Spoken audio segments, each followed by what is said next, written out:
The good side of it was my son had joined the specials.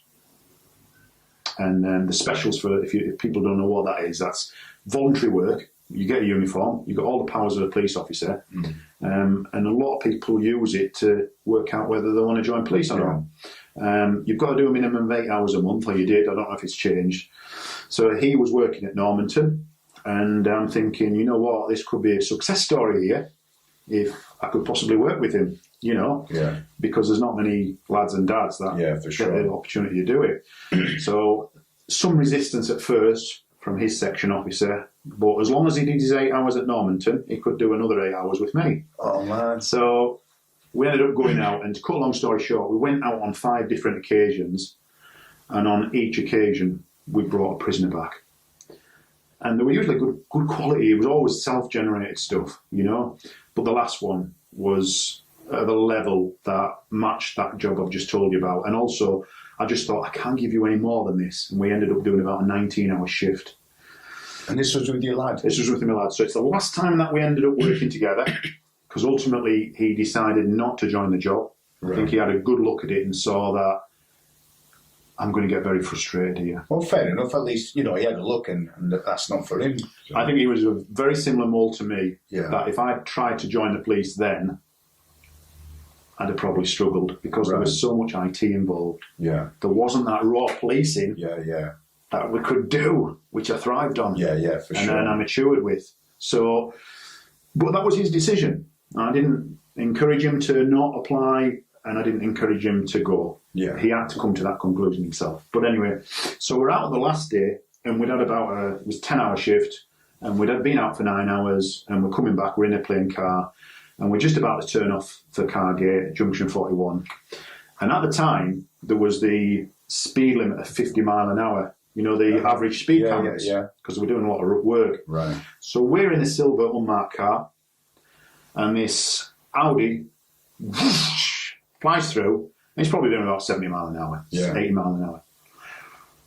So we'd had nothing. It was the one day we'd had nothing. And it doesn't matter, because you can't bring something in every day. It's the tail end of the shift. It's the tail end of the shift. So I looked at him and said, what do you want to do?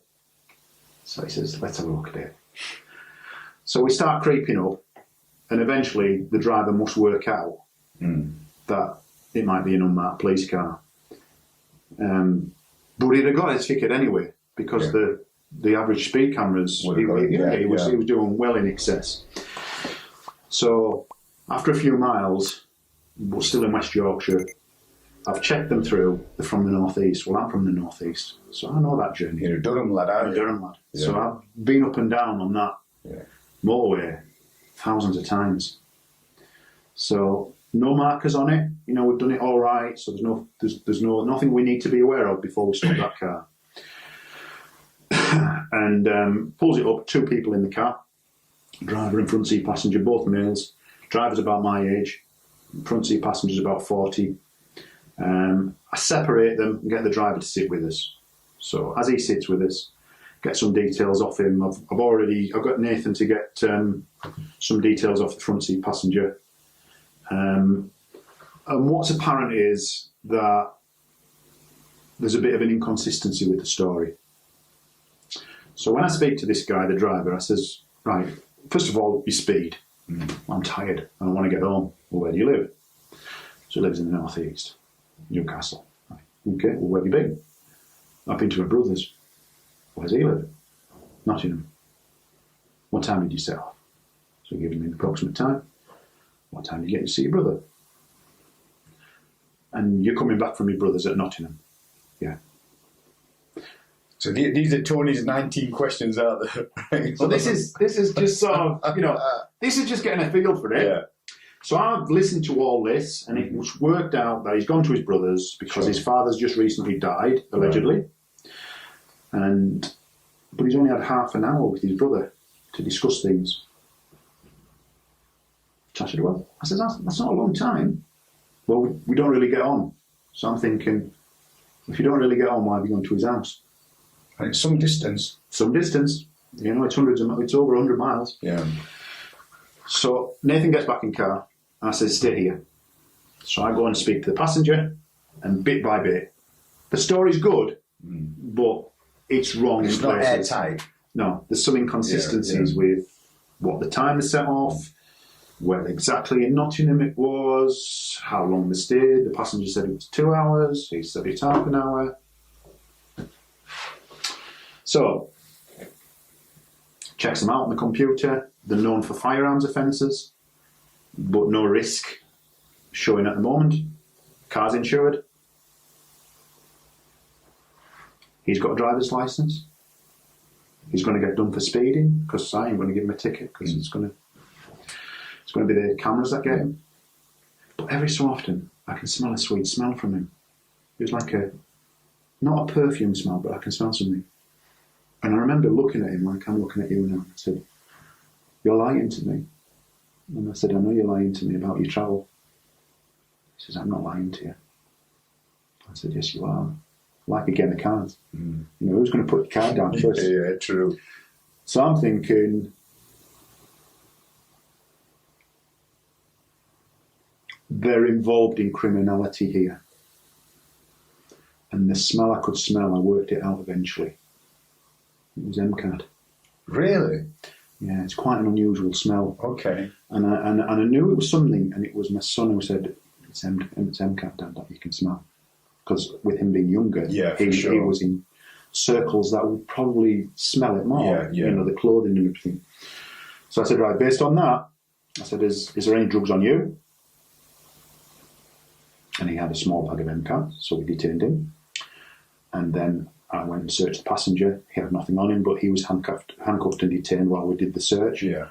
And this is where the search course, as much as I didn't particularly want to be on the search course, but again, devil in the detail. Yeah. So lots of things in the boot, which would have been easy just to leave. Yeah. But I took everything out, and then in a secret compartment underneath, there are two shrink-wrapped folders.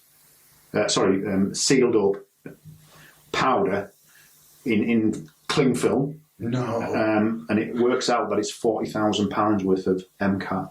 Wow. And so they get arrested. What they'd actually done is they'd been to London and they'd picked up the commodity, and I had tried to get ANPR to do a national search before we arrested them, but nobody in ANPR could do that, because if I'd managed to get that done, I would have known straight away.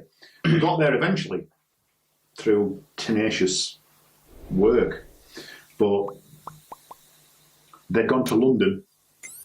He'd been using MCAT when he was down there, and he'd left a pocket, one thing in his pocket, and he'd obviously had on his clothes as well, so that's why I could get the smell now and again. It didn't sting, but you just got it now and again, a little aroma.